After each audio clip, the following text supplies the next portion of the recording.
బా పని అంతా అయిపోయిందిరా. థ్యాంక్స్ మామ, నువ్వు లేకుంటే ఈ పని అంతా కాకపో. మామ నువ్వు చెప్పిన పని అంతా అయిపోయింది యారా, లేట్ అయింది, మళ్ళీ వెహికల్స్ కూడా ఏమి ఉండేటట్లేవు. ఇలా మీ ఇంటికాడ ఉండొచ్చారా? అబ్బా మామ, ఇంట్లో ఒకటే రూమ్ ఉన్నదిరా, అమ్మ నాకే ఇబ్బంది అవుతుంది. నువ్వు ఎట్లనో ఒక తీరు చూసుకొని వెళ్ళిపో మామ. సరే మామ, ఎట్లా అట్లా వెళ్తావని. సరే సరే. అరే మామ, ఇదే ఊర్లో మీ ఫ్రెండ్ గారు మైసాడు ఉన్నాడు, వాళ్ళ ఇంటికాడ పోయి వండుకోపో. హలో మామ, నేను మీ ఊళ్ళకే వచ్చిందా బనియాని పని కోసం వచ్చిన, గడ్డి పని కోసం.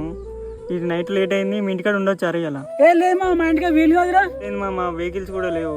ఏ లేదురా, మా ఇంటికి చుట్టాలు వచ్చిర్రా, మా ఇంట్లో వీలు కాదురా. హలో హలో మా వీడు కూడా కట్ చేసిండు. నైట్ ఎక్కడికి పోవాలి, ఎట్లుండాలి? ఏంది మామ గట్లా మాట్లాడుతాను? అవన్నీ బెస్ట్ ఫ్రెండ్ కదరా. ఏ ఓకేవే, వాడు మా ఇంటికి నా అవసరం వచ్చిన ఏమన్నా పొమ్మడు ఏదో ఇబ్బందులు ఉన్నాడు ఇంటికాడ, మీ ఇంటికాడ ఎవ్వరు లేరు కదరా.